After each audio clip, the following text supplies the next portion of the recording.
ঝিনাইদহ ৪ আসনের সংসদ সদস্য আনারুল আজিম আনার ভারতে গিয়ে যোগাযোগ বিচ্ছিন্ন ৫ দিন, বাড়ছে পরিবারের উৎকণ্ঠা ও দুশ্চিন্তা। আজ ৫ দিন যাবৎ পরিবার ও দলীয় নেতারা মোবাইল ও হোয়াটসঅ্যাপে ঝিনাইদহ ৪ আসনের সংসদ সদস্য জনাব আনারুল আজিম আনারের সাথে যোগাযোগ করতে পারছেন না। সংসদ সদস্য আনারুল আজিম আনারের এপিএস আব্দুর রউফ জানান, গত ১২ই মে চিকিৎসার জন্য ঝিনাইদহ জেলার কালীগঞ্জ থেকে চুয়াডাঙ্গার দর্শনার গেদে সীমান্ত দিয়ে ভারতে যান এমপি আনার। তিনি ভারতের পশ্চিমবঙ্গের নিউ টাউন এলাকায় তার পরিচিত বন্ধু গোপালের বাসায় ওঠেন বলে জানা গেছে। পরের দিন ১৩ই মে হোয়াটসঅ্যাপে তিনি পরিবারের সদস্যদের সাথে কথা বলেন। সর্বশেষ ১৪ই মে মঙ্গলবার একবার কথা হওয়ার পর তার সাথে আর কোনো যোগাযোগ করতে পারেননি পরিবারের লোকজন। তার মোবাইল ফোন ও হোয়াটসঅ্যাপে সংযোগ দিতে পারছেন না পরিবার ও রাজনৈতিক নেতারা। সে কারণে সবার মধ্যে চরম হতাশা বিরাজ করছে কালীগঞ্জের রাজনীতিতে। এমপি আনারুল আজিম আনারের পরিবারের পক্ষ থেকে বিষয়টি প্রধানমন্ত্রীকে অবগত করা হয়েছে বলে জানা গেছে। এছাড়াও সরকারের বিভিন্ন গোয়েন্দা বিভাগ বিষয়টি নিয়ে খোঁজখবর নিচ্ছে বলেও জানান পরিবারের লোকজন। ১৮ই মে শনিবার এমপির ভাতিজা সাইমন সহ ৩ জন ভারতে পৌঁছেও এমপির কোনো সন্ধান পাননি। এদিকে কালীগঞ্জ পৌরসভার মেয়র আশরাফুল আলম জানান, এমপি আনার ভারতে যাওয়ার পরদিন শুধু কথা হয়েছে। এরপর তিনি কোথায় আছেন, কেন ফোন বন্ধ, কি ঘটনা ঘটেছে তারা জানতে পারেননি। সে কারণে আওয়ামী লীগের নেতাকর্মীরা দুশ্চিন্তায় ও হতাশায় রয়েছেন। এদিকে ঝিনাইদহ জেলা আওয়ামী লীগের সাধারণ সম্পাদক সাইদুল করিম মিন্টু বলেন, আমরা গতকাল বিষয়টি কালীগঞ্জ উপজেলা আওয়ামী লীগের নেতাদের কাছ থেকে শুনেছি। ঘটনাটি সত্যিই দুঃখজনক। আমরা সাংগঠনিকভাবে দলীয় হাইকমান্ডকে জানিয়েছি।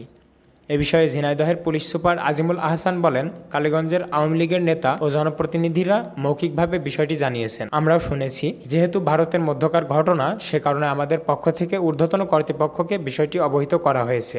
বিস্তারিত থাকছে ঝিনাই টিভির তথ্য ও প্রতিবেদনে।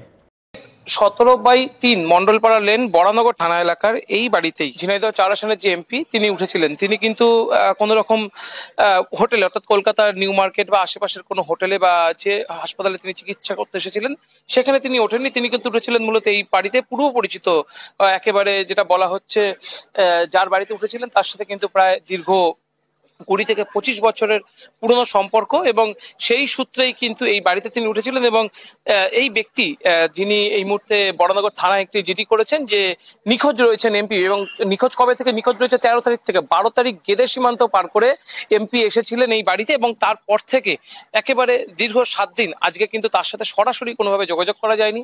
দুবার অর্থাৎ একেবারে ১৫ তারিখ এবং তারপর ১৬ তারিখ পরপর দুবার তিনি হোয়াটসঅ্যাপে মেসেজ করেছিলেন, কিন্তু তারপর তাছাড়া হোয়াটসঅ্যাপ মেসেজ ছাড়া কিন্তু এমপির সাথে একেবারেই যোগাযোগ করা যায়নি। যার ফলে ১৮ তারিখ তিনি কিন্তু একেবারে বড়নগর থানার দ্বারস্থ হন এবং বড়নগর থানার অধীনে যখন এই অভিযোগ দায়ের হয় রীতিমতো বড়নগর থানার থেকে কিন্তু এই এফআইআর এর কপি কলকাতার উপদূতাবাস সেখানে ফরওয়ার্ড করা হয় এবং কলকাতার উপদূতাবাস এবং বড়নগর যে থানা যে পুলিশ কমিশনারের আন্ডারে পড়ে অর্থাৎ ব্যারাকপুর পুলিশ কমিশনারেট সব দিকে কিন্তু কার্যত নড়ে চড়ে বসেছে এবং একটা কিন্তু ব্যাপক বড় টিম তৈরি করা হয়েছে এমপি কে খোঁজার জন্য। একদিকে বলা হচ্ছে এমপি তরফে দাবি করা হয়েছে যে তার যে হোয়াটসঅ্যাপ মেসেজ তিনি দিল্লিতে রয়েছেন, অন্যদিকে এই পরিবারের তরফে দাবি করা হচ্ছে তাকে খুঁজে পাওয়া যাচ্ছে না।